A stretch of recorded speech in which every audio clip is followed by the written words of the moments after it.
specialized monkey with abilities, special abilities. So, is it an animal or human? It's an animal. It's a divine animal. Yeah, It's before your current evolution. Yeah, it happened 2,000 years because so many thousand, millions and millions of years. long time ago, Hanuman saw the sun and thought it was a big apple, and then he started. Since he was the son of the wind, he flew towards the sun, thinking it was a big apple. Tried to eat it, and people knew that Hanuman could eat the sun if he wanted, and the devas got worried and said, if you go back, we'll grant you a boon. And so Hanuman asked to have like superpowers. Anything else? All right, Master. Great job. Thank you very much. Thank you. Can we all clap for Master? So, why we went off track? Does anybody know why all of a sudden Rama just popped up and I know she's ready and we have who else is ready? Murali's ready? So yes, she's ready and somebody else is ready as well. So why did we jump into Rama all of a sudden? So special day of Rama. When was that? Yesterday. Yesterday. What was special about yesterday? When he was born or something. Yeah, it was his birthday. So So yesterday was the birthday of Rama, so that's why I decided to go off track and do Rama today.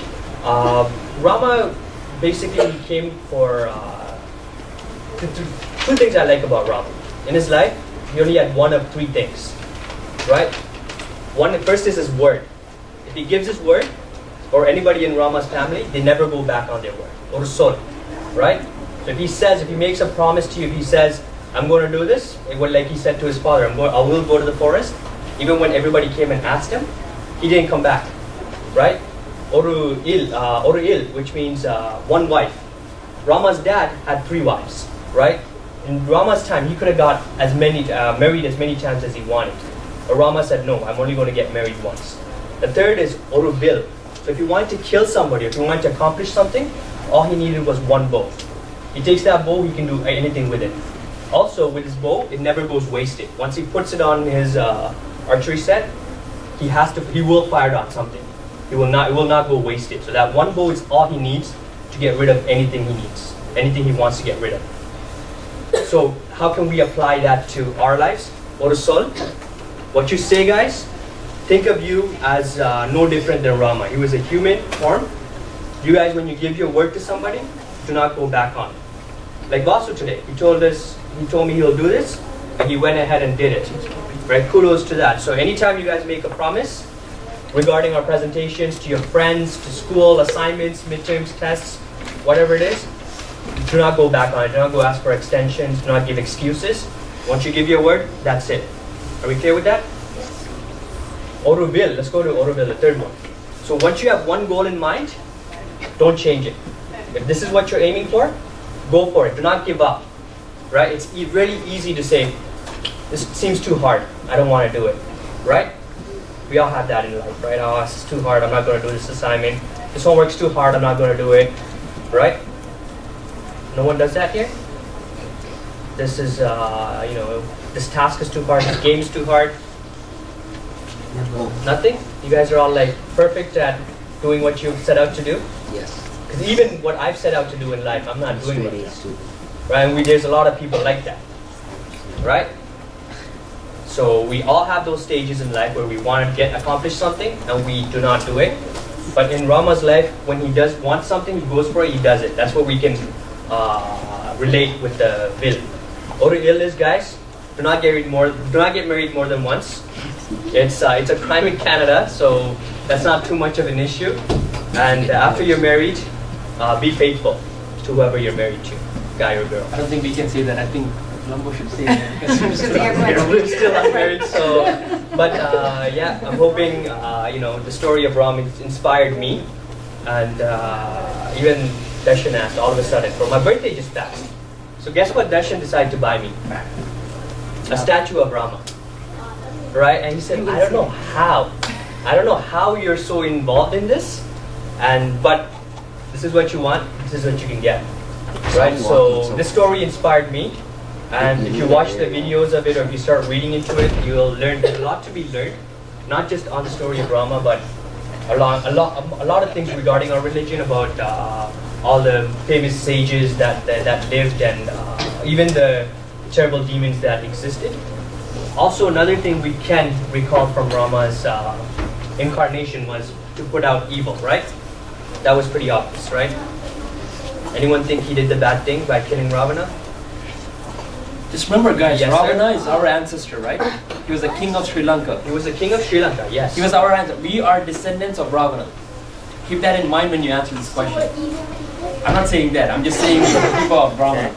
Wait, I think he didn't understand it. Yes? Yeah, when we're looking at some of the movies and stuff, Ravana is portrayed as like an evil demon king. Is that actually the case, or is that because Rama won the war and the story is told like that? Well, there was the Ravana did. He was. What he did was very wrong.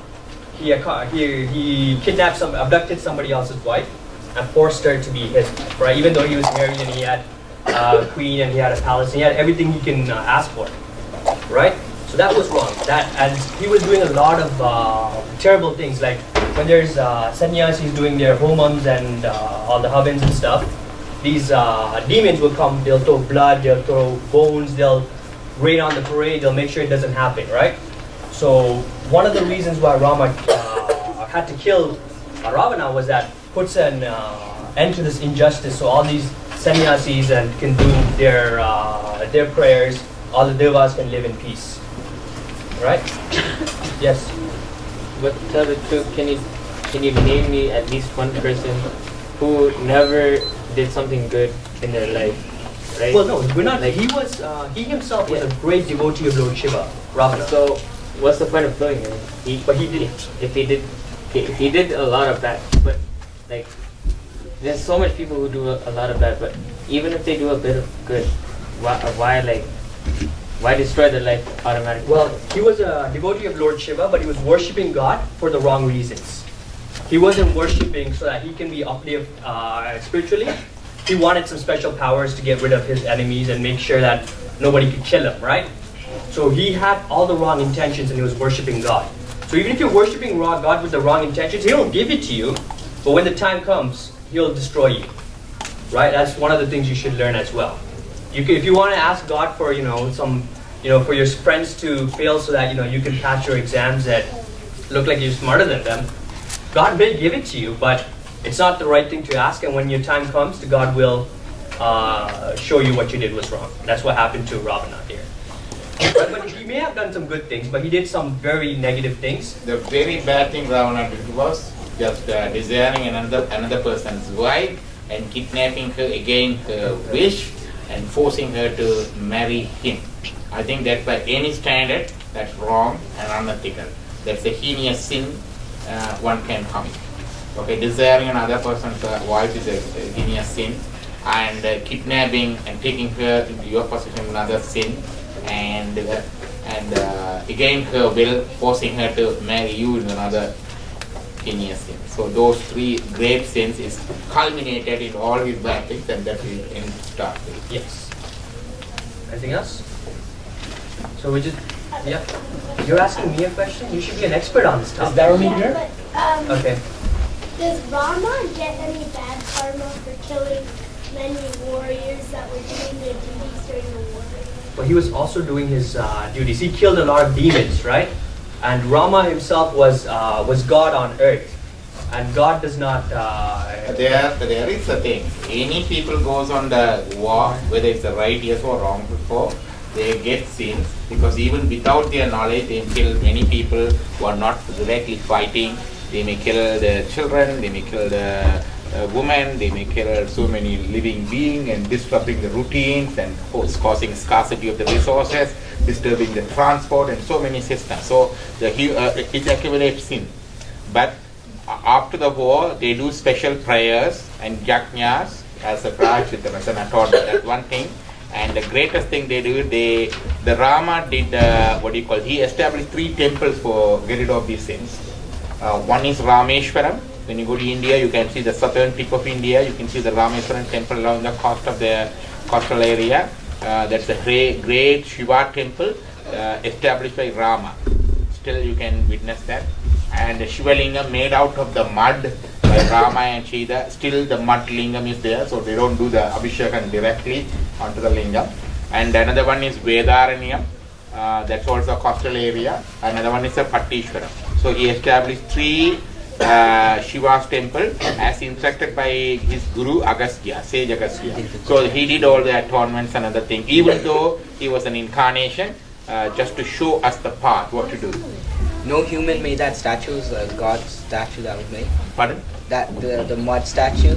It was made by a god. It's still there. Rama. It's still there. It's what do you call it? Mud Shivalingam. They cover with the metal cover for it. So they don't do the Abhishekam and pouring the water and milk directly into the Shivalingam in those temples and in Rameshwaram. They do Abhishekam, so the minor one, the Jyotirlingam there. You know they look a bridge. Is that flip still here? there? Flip? Yes, the bridge is underneath. It's called Addition?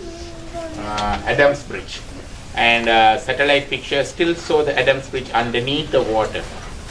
The bridge they built from India to Sri Lanka. It's submerged into the water. In some places it's above the sea, depends on the sea level, and most of the places it go down, so you cannot walk across now, as it happened more than so many millions years ago.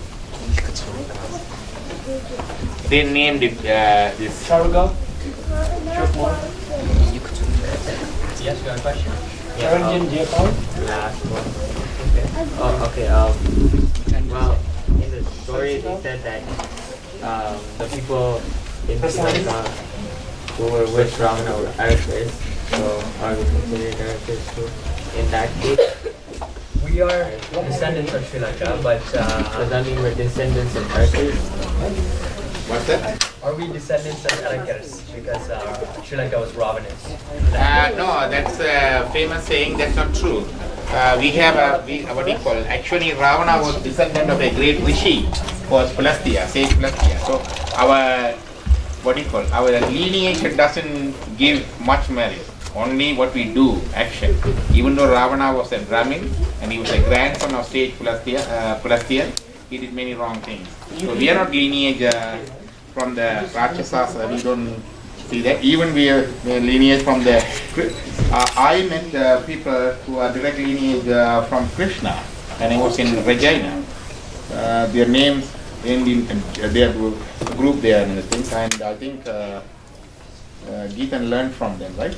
That's another thing. There's the descendants there still living and thing, but that doesn't give much importance, Only what we do spiritual wise.